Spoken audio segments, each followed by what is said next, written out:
Selamat pagi sahabat Tribuners yang kami hormati dan kami muliakan. Inspiration and Solution. Pagi hari ini kita akan membahas sesuatu yang sangat menarik di bidang bisnis ya. Bagaimana peluang dan tantangan perusahaan TBK. Kita tahu bahwa perusahaan-perusahaan TBK semakin banyak minatnya dan perusahaan TBK mendapatkan kepercayaan yang sangat besar di publik untuk investasi.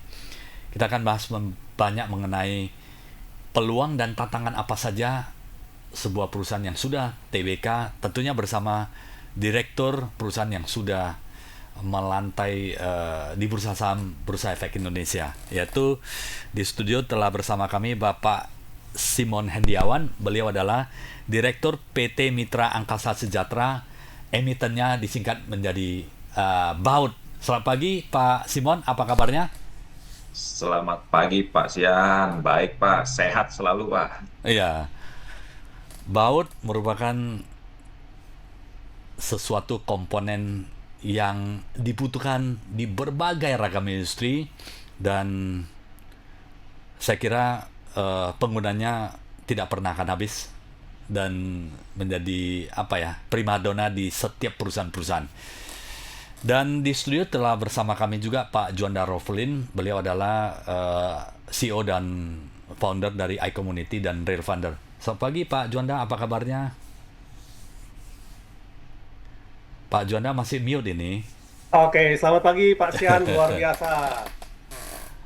Luar biasa ya Pak Juanda. Dan biasa di luar juga ya Pak. Biasa di luar Pak.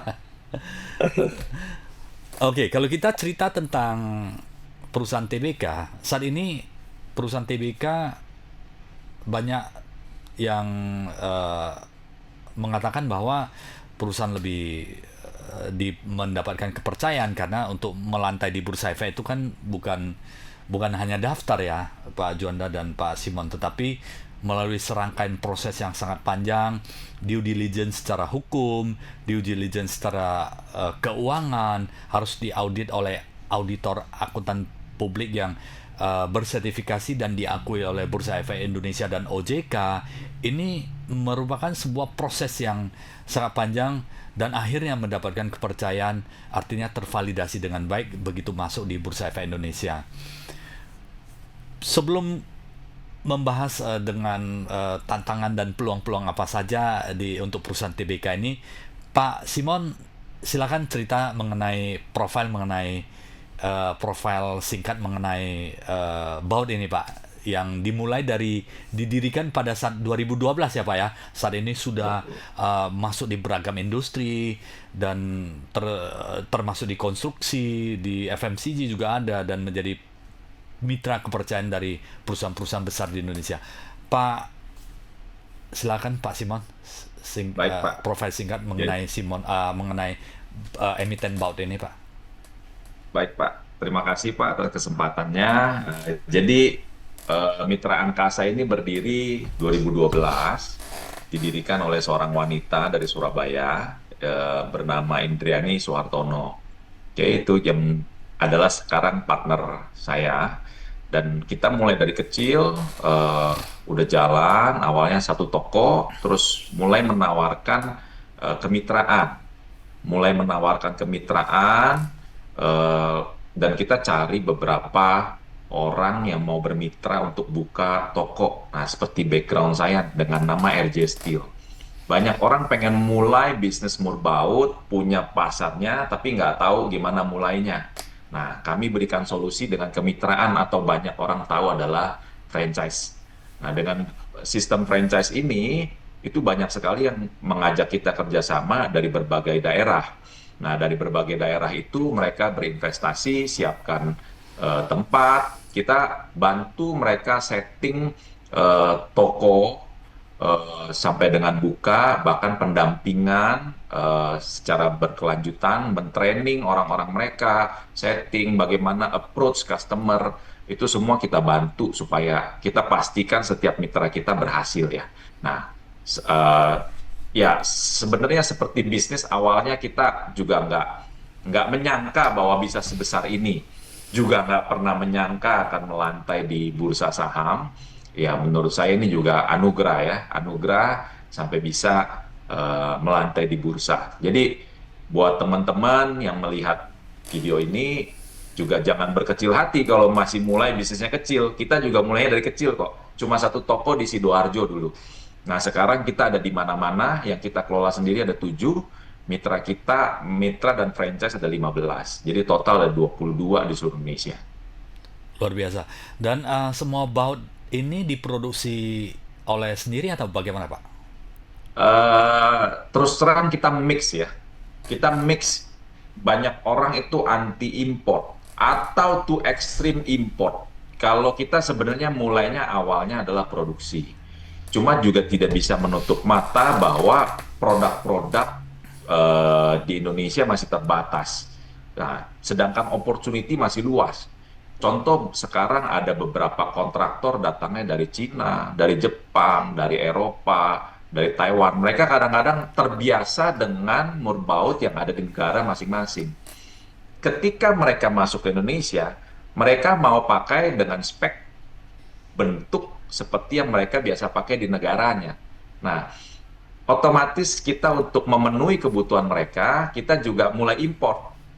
Saat ini terus terang import kita juga makin lama makin banyak, tapi tidak melupakan bahwa kita juga harus menghidupkan industri yang ada di Indonesia ya. Jadi kita mix antara import dan lokal kita ada.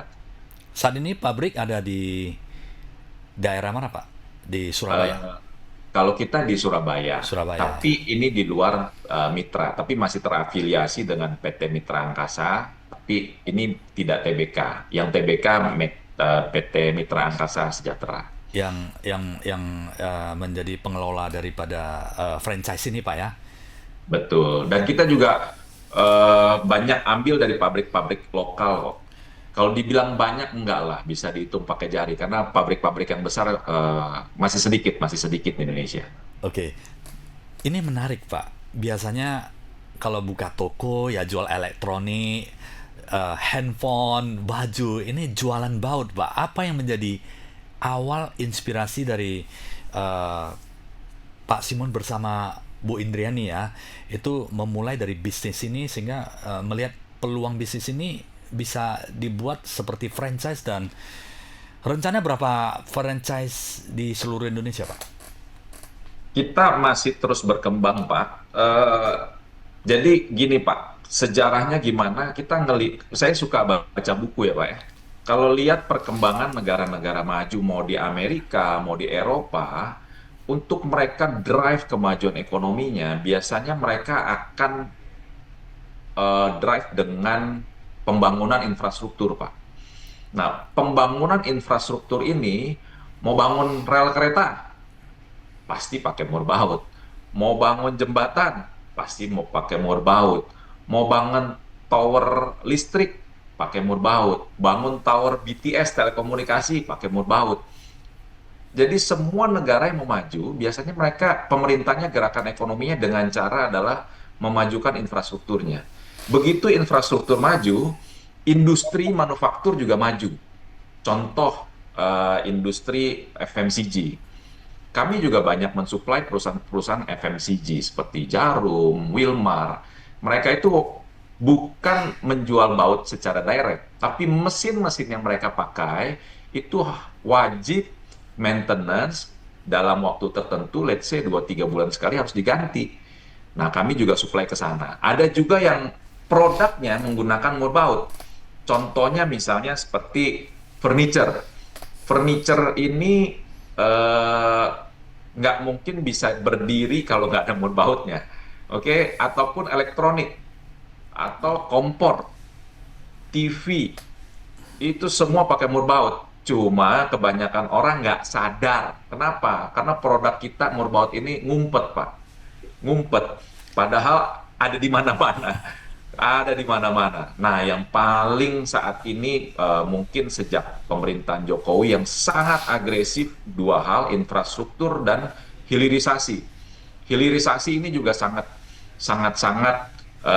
membantu kami juga untuk bisa berkembang lebih luas. Karena banyak pembangunan smelter di daerah-daerah tambang itu membutuhkan banyak sekali murbaut, Pak. Jadi kita ngelihat Kalau negara mau maju, pasti harus membangun. Kalau sudah dibangun infrastrukturnya, industrinya, manufakturnya akan maju. Ini semua pasti butuh murbaut, Pak. Jadi Kita ngeliat opportunity itu dan kita beranikan diri untuk masuk ke market itu, Pak. Jadi kedepannya melihat potensi kebutuhan murbaut yang dari berbagai sisi, dari industri sampai kepada infrastruktur yang membutuhkan dan jangka sangat panjang sekali, itulah yang menjadi awal men-trigger Bapak untuk menjadi distribusi murbaut ini ke seluruh Indonesia dan ada pabriknya ya Pak ya. Ini saat ini sudah ada 7 ya Pak ya, di Indonesia. Yang kita kelola sendiri di bawah anak usaha PT Rantai Jaringan Sukses itu ada 7, Pak. Oke, Jadi setelah IPO kan ditanyakan, pada saat IPO nih dana mau digunakan untuk apa? oke, Nah, kami berfokus untuk membuka, karena kami melihat kami di luar pulau udah banyak dengan mitra, sedangkan di Pulau Jawa yang pangsa pasarnya besar masih sedikit. oke, oke. Akhirnya kami buka sendiri. Kami buka sendiri di 7 lokasi, eh, 4 ada di Jawa Timur, 3 itu ada di Semarang, Solo, sama Jogja. Oke, oke. Dan rencana seberapa jumlahnya Pak nanti 2 tahun kemudian? Wah, langsung ditanyakan planning 2 tahun ke depan ya. Kira-kira Pak, kira-kira. Oke, terus terang kami lagi eh, discuss dengan partner atau partner kami yang dari luar negeri. Mereka sangat tertarik untuk investasi di Indonesia. Eh, Ya ini sebenarnya agak rahasia ya, tapi saya buka aja lah untuk Tribun. Jadi planningnya adalah kita akan buka 20 sampai 25 outlet dalam waktu persis 2 tahun ke depan. Bisa dikatakan sebulan buka satu, Pak. Oh, luar biasa Pak. Sebulan akan buka satu, Pak. Luar Gitu. biasa. Ya, bantu doa supaya bisa terwujud ya, Pak ya. Luar Bantu biasa Pak. info juga, Pak, kalau ada lokasi bagus ya, Pak ya. Iya, luar biasa. Ini kita, Pak Juanda, kita harus mampir ini ke outletnya Pak Simon ini ya, Wajib, Pak, supaya wajib. bisa tahu, merasakan auranya bagaimana di bisnis baut ini, betapa berharganya bisnis baut ini untuk mensupport infrastruktur yang kita tidak nampak, tapi ini sebenarnya berfungsi untuk mengikat, Betul. seperti iCommunity ya Pak ya. Betul. Pak, pertanyaannya Pak Simon, Ya. mengapa 2022 Pak Simon beserta partner akhirnya komitmen untuk melantai di Bursa Efek Indonesia perusahaannya? Mau cerita jujur apa cerita yang bagus-bagus doang, Pak? Hah? Kalau boleh jujur, Pak, kepepet, Pak. Kenapa Iya. saya bilang kepepet? Itu 2020, 2021 kita dalam suasana mencekam ya, Pak ya, karena COVID. COVID datang, sebenarnya bisnis dan opportunity-nya besar, Pak. Tapi kita kehilangan resource untuk pendanaan untuk mengembangkan dan menggarap semua yang ada, Pak. Maka dari itu ketemu orang menawarkan coba aja capital market. Nah, akhirnya awalnya nggak pede, Pak. Awalnya nggak pede karena nggak mungkin lah yang bisa kayak begitu mah perusahaan-perusahaan raksasa seperti Astra, BCA, bank-bank besar, perusahaan yang sangat bonafit. Tapi rekan kami memotivasi dan juga sangat mengencourage supaya dicoba dulu. Kalau memang you nggak layak, you nggak akan lolos dari due diligence. Ya, due diligence-nya ada 2 tadi, LDD, legal due diligence, dan Finance ya, FDD, finance due due diligence. diligence ya. Ternyata dijalanin, pusing sih pusing, Pak. Tapi ternyata lolos, Pak. Jadi yang menentukan bukan kita, yang menentukan adalah ya lembaga-lembaga yang memang ditunjuk oleh regulator untuk menyatakan layak atau tidak layak. Misal kata kami tidak layak, tentunya OJK ataupun bursa tidak akan meloloskan. Jadi awalnya dimulai dengan kepepet, kan ada bukunya The Power of Kepepet. Nah itu penting, Pak. Itu penting. Karena kepepet, Pak. opportunity-nya besar, dana yang di kantong kita terbatas, Pak. Nah, kan pilihan lain adalah kita ke bank, cari angel investor, atau masuk ke memang capital market, gitu, ke bursa saham, ke pasar modal. Nah, ini pasar modal belum pernah kita coba dan ternyata bisa lolos. Dan kita dapat dana yang cukup besar dan itu sangat-sangat membantu kami pada saat itu untuk menggarap semua opportunity yang ada ya Pak ya. Ya. Dan pada saat menuju komitmen ke IPO ini kan tidak mudah ya Pak ya. Betul Pak, betul. Harus ada kesepakatan atau semua pemegang saham itu harus setuju untuk proses IPO. Berapa lama Bapak persiapkan ini Pak? Prosesnya itu untuk ke IPO awal-awal kita coba restruct, kita punya baik itu pembukuan ataupun merapikan legalitas kira-kira sekitar 4-5 bulan. Lalu kami masuk proses LDD, FDD juga itu nggak boleh lebih dari 6 bulan kan untuk proses itu karena ada memang proses untuk masuk dari Reg 1 sampai dengan Reg 3 sampai dapat approval dari OJK itu maksimal 6 bulan. Kalau lewat dari 6 bulan itu ulang sekali lagi bayar dari awal lagi. Ya, jadi kalau bisa dikatakan dari pertama kami putuskan mau IPO sampai benar-benar jadi IPO kita kurang lebih 10-11 bulan, Pak. Persiapannya ya Pak ya. Ya. Dan tentunya energi, kemudian konsentrasi persiapan tim juga. Oke, saya ke Pak Juanda sedikit. Pak Juanda, kalau untuk IPO nih sebaiknya prepare waktunya menurut Pak Juanda seperti yang bagusnya berapa lama? Ya, seperti tadi Pak Simon bilang kan ya, jadi kurang lebih memang di range-nya 10, 11, 12 bulan seperti itu Pak. Cuma memang untuk para pengusaha yang mau IPO memang sebaiknya kita ada tahap-tahapnya Pak. Jadi ada tahap pre-IPO dan kemudian baru masuk ke tahap IPO gitu. Jadi supaya jangan kaget gitu ya.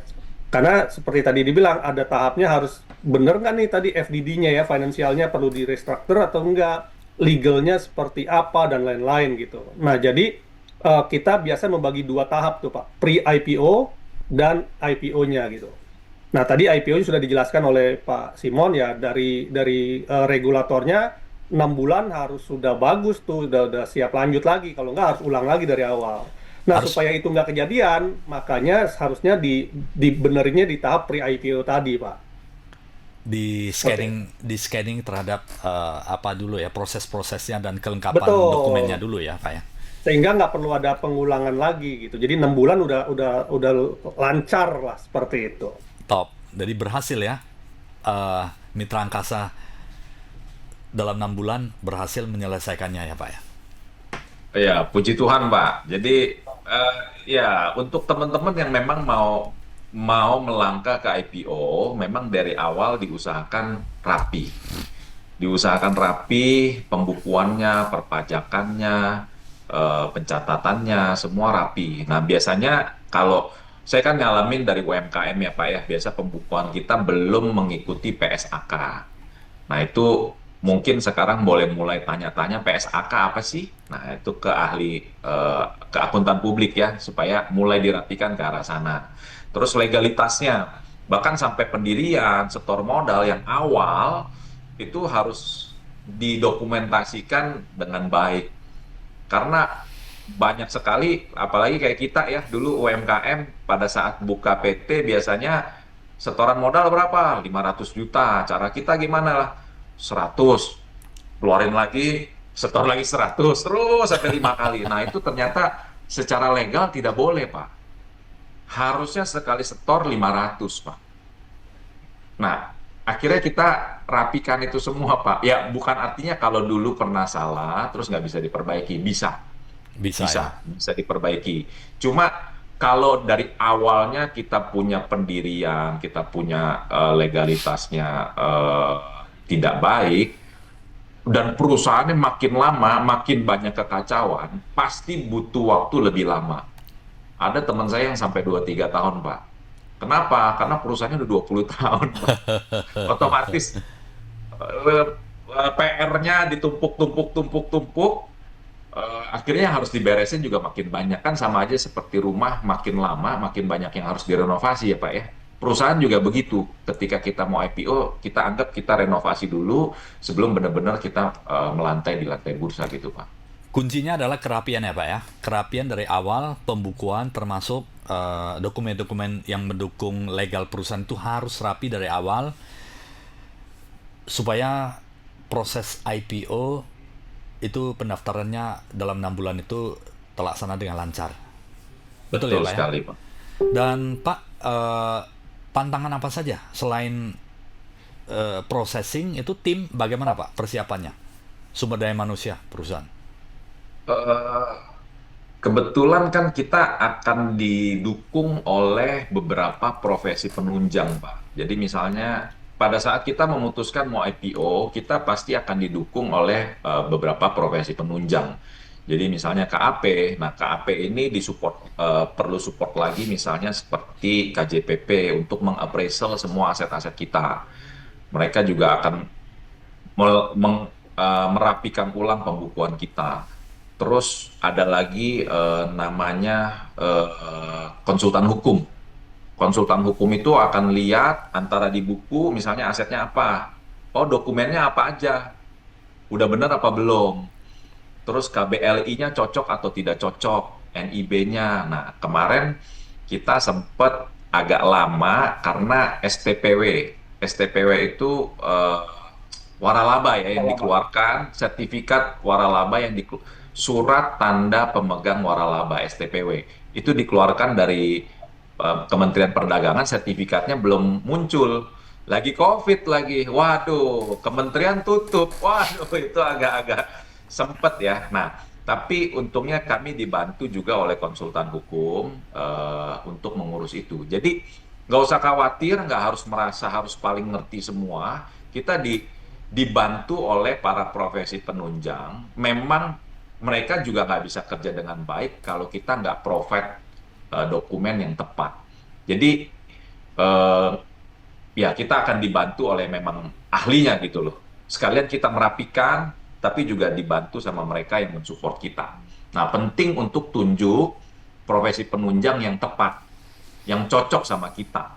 Karena kadang-kadang biasanya suka ada yang maunya dia sendiri, padahal itu bisa didiskusikan atau belum tentu seperti yang dia pikir. Padahal aturannya kan kadang-kadang kita bisa menginterpretasikannya berbeda-beda ya Pak ya. Gitu. Dan untuk apa Pak, penjamin emisi di dalam IPO kan ada penjamin emisi juga ya Pak ya? Betul, betul. Ya, penjamin emisi juga sangat penting karena mereka yang akan menuliskan prospektus kita ya, membantu kita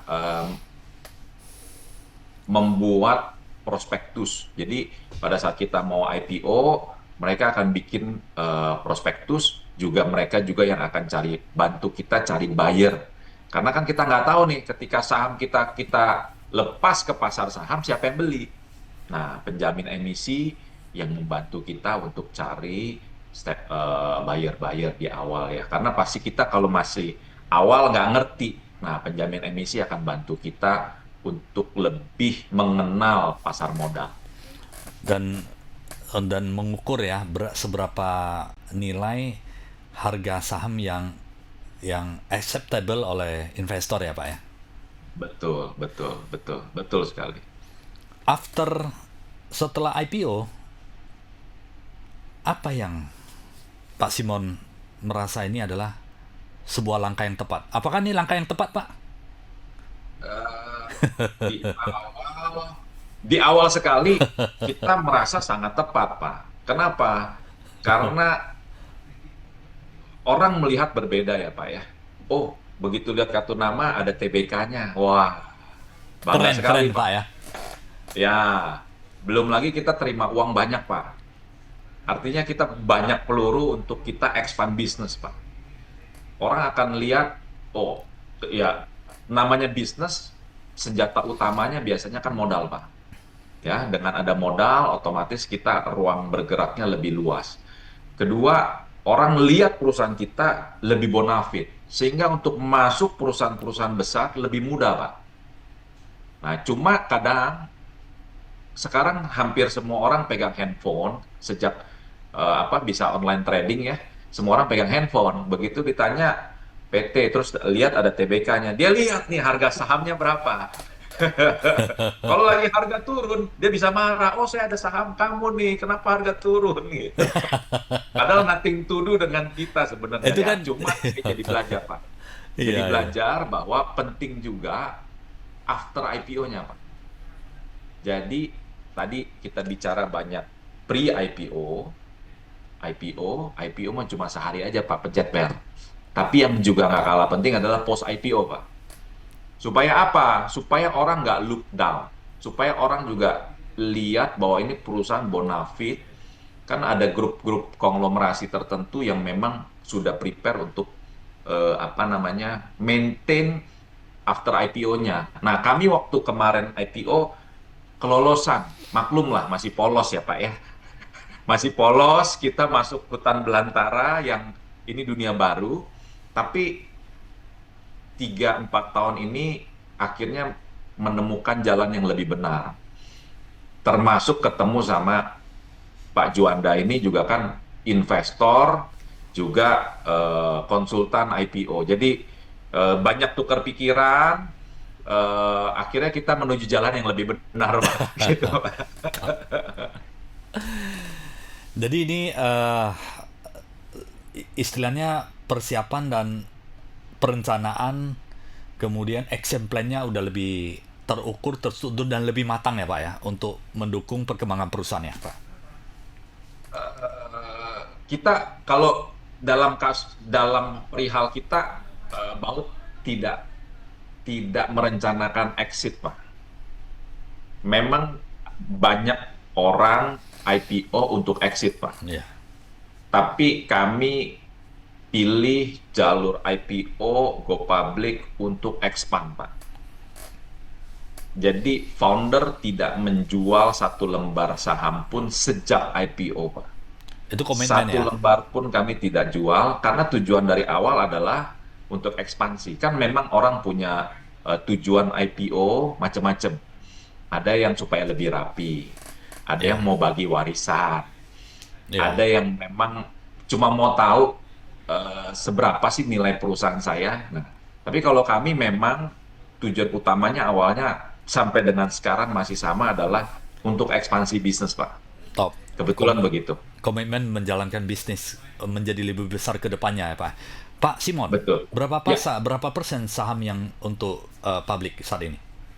30, Pak. 30 ya. Dari awal sampai sekarang tetap ada di 30, tidak bertambah, tidak berkurang. Masih masih masih pemegang saham majority ya Pak ya. Artinya 30% yang di publik ya Pak ya. Ya. Betul. Betul. Kami masih pegang 70%, publik masyarakat pegang 30%. Benefitnya apa setelah IPO Pak? Ya tadi seperti saya bilang, profil perusahaan jadi lebih bonafit, sehingga kita bisa lebih mudah masuk perusahaan-perusahaan besar.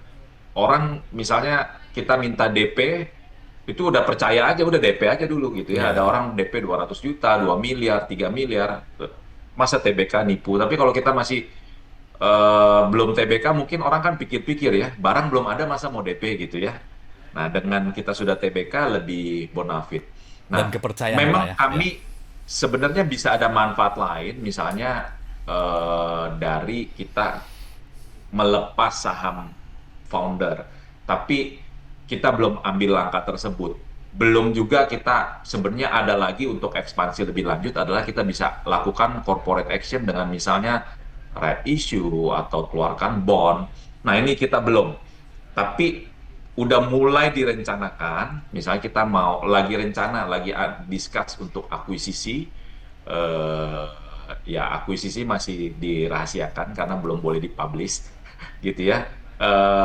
Nanti kita akan coba ada corporate action. Nah ini nggak bisa dilakukan kalau perusahaannya belum TBK, Pak. Nah kalau teman saya bilang di dunia ini hanya ada dua lembaga yang bisa cetak uang. Satu Bank Indonesia, cetak uang kertas, kartal. Satunya lagi PT-PT TBK, Pak. Mereka bisa keluarkan saham baru. Saham baru kan sama dengan uang ya, Pak ya. Iya, iya. Gitu, Pak. Asalkan yang penting adalah mendapatkan trust dari para investor ya Pak ya. Persis, Pak. Komitmen dan kemudian kita harus benar-benar menjaga amanah oleh para investor, artinya komitmen, kemudian owner juga tidak exit dan kemudian melihat perkembangan perusahaan ya Pak ya. Pak Betul, Juanda, Pak. benefit-benefit IPO sepertinya sangat banyak sekali ya Pak Juanda ya. Kita lihat bahwa Betul, betul. kepercayaan dan kemudian berikan DP juga mungkin udah tidak lihat itu seperti apa, tanya teman-teman lagi udah TBK ya udah listed, kemudian sudah LDD dan FDD sudah pas semuanya itu ya, level of trust itu udah titik teratas. Pak Juana, Ya, benefit apa lagi ya yang Bapak melihat ya, perusahaan TBK itu? ya, kalau kalau dilihat dari benefitnya pasti akan lebih banyak benefitnya dari kekurangannya gitu ya. Kalau kekurangannya paling menjadi lebih repot aja karena setiap itu harus laporan kan. Harus sebenarnya laporan juga sudah wajib gitu ya di audit walaupun perusahaan TBK ataupun tidak TBK gitu. Tapi kan yang harus dilakukan tambahan adalah melakukan misalnya public expose gitu ya. Nah, itu adalah mungkin ada tambahan-tambahan kerjaan sedikit gitu. Tapi itu nggak sebanding dengan manfaat yang jauh lebih besar yang tadi eh, Pak Simon bilang gitu, bahwa ada kesempatan untuk tadi misalnya mendapatkan sumber income yang luar biasa gitu ya, walaupun nggak bisa dibilang unlimited ya, tapi itu luar biasa gitu. Nah, terus juga tadi misalnya masalah pajak, masalah tadi kepercayaan orang, terus juga lebih banyak adalah investor-investor trust-nya itu lebih dapet sih Pak, kayak Iya. gitu. Pak Simon, jadi apa yang disampaikan Pak Juanda sepertinya match ya, connecting dengan apa yang disampaikan oleh Pak Simon. Kepercayaan itu nomor satu dan kemudian pendanaan juga ya. Pendanaan seperti yang Bapak sampaikan, pertama dari Bank Indonesia, kedua dari bursa, perusahaan-perusahaan yang sudah TBK. Jadi permodalan struktur modal menjadi sangat kuat. Kemudian kepercayaan juga sangat tinggi sekali ya, karena sudah listed, customer percaya, supplier juga percaya, dan kemudian kalau untuk akuisisi dan merger dan sebagainya mungkin udah lebih mudah ya Pak Simon ya. Betul sekali, Pak. Jadi memang kalau mau expand, kita punya banyak alternatif pendanaan, Pak. Gitu ya. Jadi bank pun sebenarnya kalau mau mengucurkan pendanaan lebih percaya juga, karena kan kita diregulasi, Pak. Diawasi dan juga lebih rapi. Udah nggak ada cerita double, triple bookkeeping, Pak. Udah pasti bukunya cuma satu kan, Pak. Iya, satu aja. Biasanya kalau pengusaha kan ada yang dua buku, ada buku untuk suami, buku untuk istri, beda-beda Pak. TBK harus satu Pak ya. Nah, Pak, Satu, Pak. sebagai pertanyaan penutup ya Pak Simon, 5 tahun lagi mimpi dari perusahaan seperti apa? Waduh, Pak, sebenarnya dulu saya nggak berani bermimpi, Pak. Tapi sejak kita TBK, sky is the limit, Pak. Artinya apa? Setiap kita justru jangan ragu mimpi. Kenapa? Karena dengan kita sudah di TBK, lebih bonafit, lebih dipercaya banyak orang. Ketika kita mau ekspansi, sebenarnya bisa didukung oleh pasar modal. Bisa didukung oleh pasar modal dan perusahaan bisa cetak saham baru untuk mendapatkan pendanaan baru. Bisa juga ya dengan cara right issue, dengan bikin bond dan banyak lagi instrumen lainnya, Pak. Jadi pendanaan itu jadi lebih banyak alternatif, bukan cuma satu dua, tapi alternatifnya jadi lebih banyak, Pak. Jadi jangan ragu-ragu untuk TBK. Memang ada kendala, misalnya jadi nggak cepat. Kalau Iya. dulu keputusan langsung dijalankan. Kalau sekarang mikir aturan OJK-nya cocok nggak ya?